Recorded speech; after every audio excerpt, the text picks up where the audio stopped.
Hello, Americans, and other friends, subscribers around the world. Back again, man. This morning we're down here in the trading post, getting ready to do some work and stuff, and man, there's tons and tons and tons of stuff going out, about the kids, the babies up, the college students murder, and, they got the arrested that, whatever his freaking name is. He looks like a psycho, but, man, I hope they got the evidence, if he did it, man, to fry his butt. There's tons of stuff going on about it. Everybody, you can go into details. This old hillbilly down here in the Crick Bottom ain't gonna go, I'm not gonna pull out the papers and put up the affidavit and stuff, man. There's plenty of videos doing that.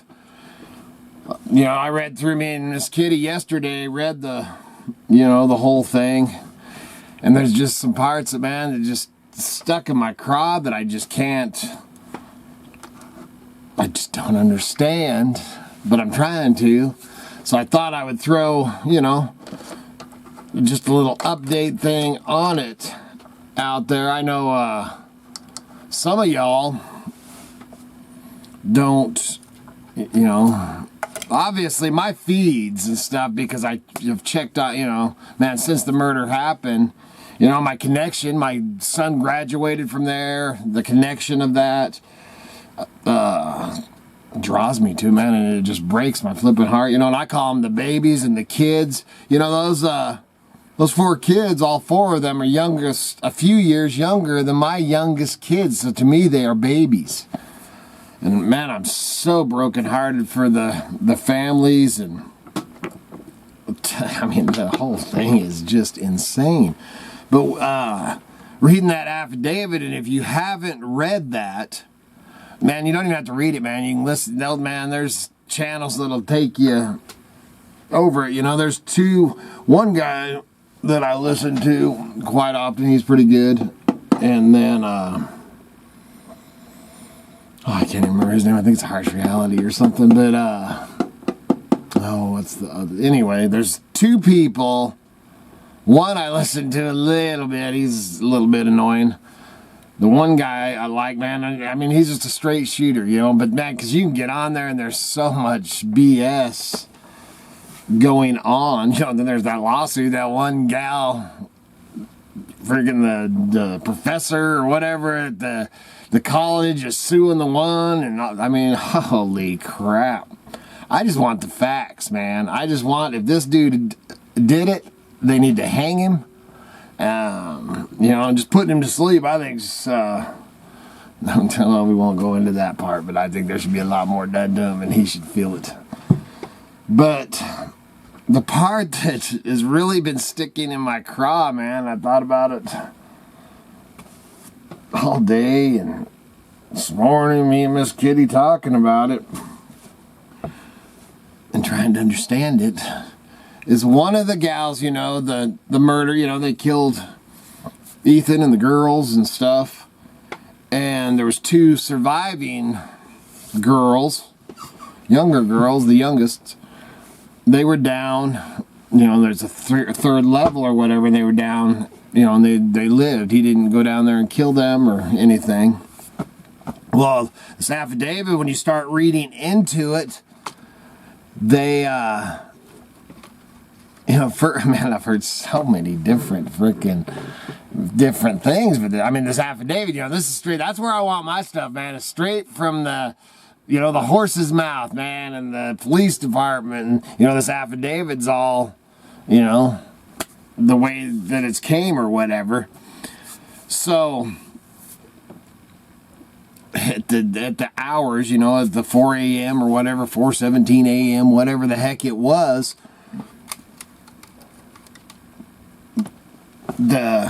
one of the girls down below heard something and opened up the door. Did she open the door 3 times? 3 times. The third time she opened the door, she seen the dude go after she'd heard crying or whimpering or whatever and the dog barking. She's seen the guy go out the back door. This is at 4:17 in the morning. 911 wasn't called till a little before noon.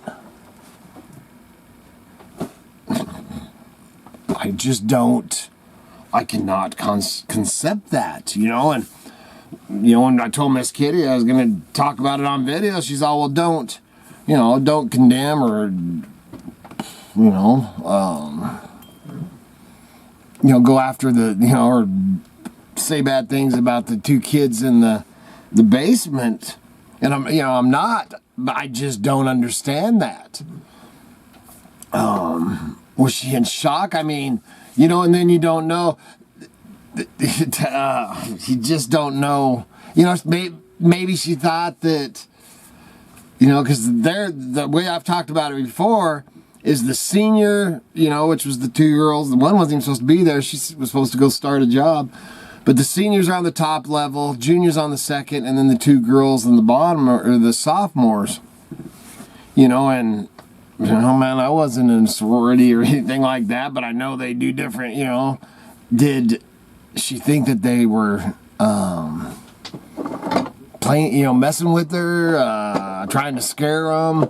Is that why she didn't call 911? If she first opened the door because she had heard something, and the second time she opened the door, I think is when she heard the crying or whimpering or whatever. And then the third time she opens when she's seen him. And then the part that I don't get either is she said she's seen him go out the back door. So, did she open up her door and was peeking out her door? And can you see, she's down on this level down here, so can she see the back door?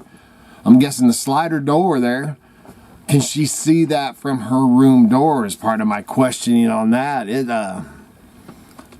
I'm just babbling, but man, if you have not read the affidavit and everything on it, man, and this stuff interests you, it just breaks my dang heart. Why didn't she call, 911 at 4 o'clock? And why, did she go back to sleep? Was she in there freaked out? The third time she looked, that was the other part. See, now I'm getting lost, man, in my freaking thing. The other part was she described the guy to the police. So, how flippin' close was she to see him? She said he had bushy eyebrows, a slim build, what did she say? An athletic build, thin, but an athletic build, thick eyebrows, was covered with a mask, from his nose down, and dressed in black. I mean, how flippin' close was she? The light, everything. Holy moly. And to see that after hearing the moaning and the dog, and then didn't call, this 4 o'clock, 4:17, whatever it was. And, man, I don't know, man, I just can't swallow it. I don't know what her thinking, man, maybe she just had lost it, and that goes along with all the stuff that you hear from somewhere else, because, man, early on, when they were still on the hunt for him, which was a long time, but, or it seems like ages, but I don't know what it was, 3 weeks ago or something like that.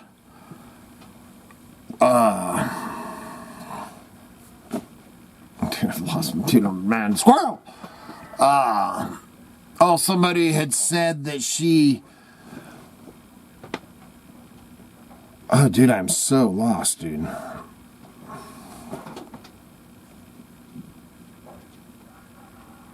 Somebody had said...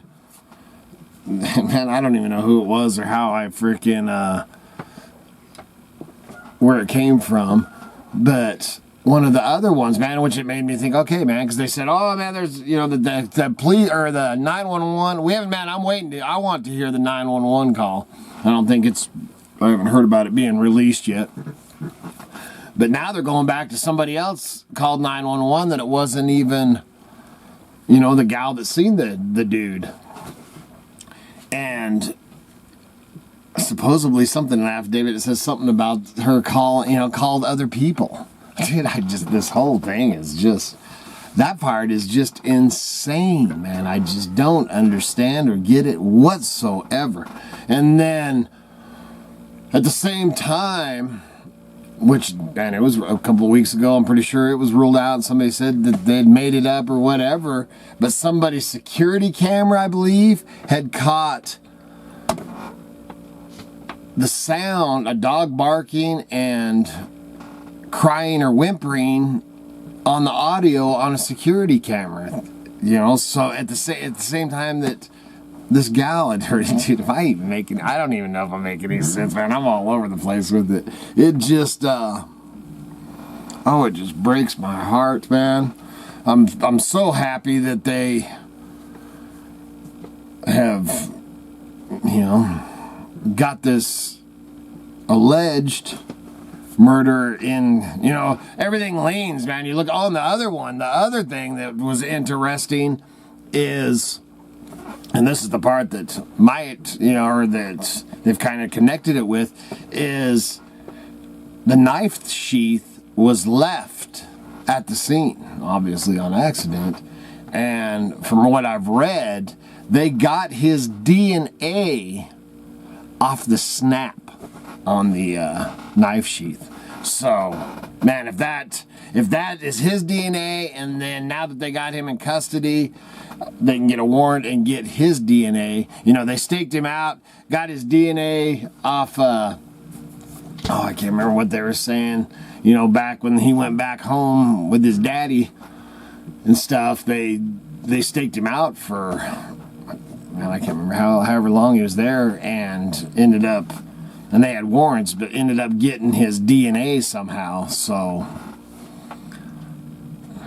man, the whole thing, I don't even know, man. I'll edit this and see if it's even worth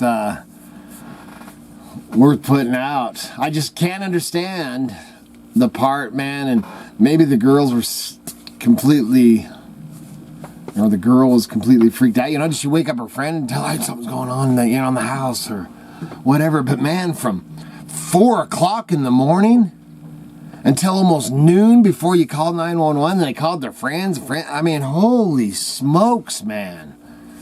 I just don't, that part I cannot understand whatsoever, man. It's heartbreaking. Man, I completely feel for the two girls down there. I mean, their lives, they may not have been murdered, but they'll never be the same.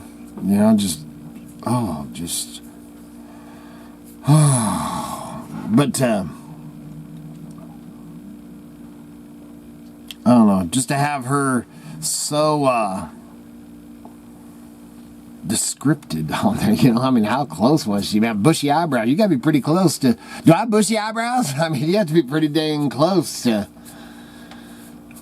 pick that out, And was she watching him through the door? You try to visualize it all. Was she watching him? I mean, obvious he didn't see her, or she probably wouldn't have been around to talk, to say all this.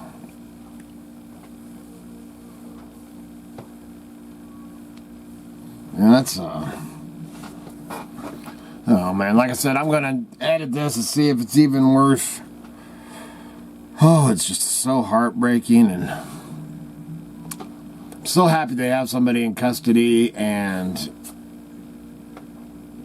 if they do it, I hope they fry his ass. Good Lord willing, them creeks don't rise. We'll be back again tomorrow. See ya.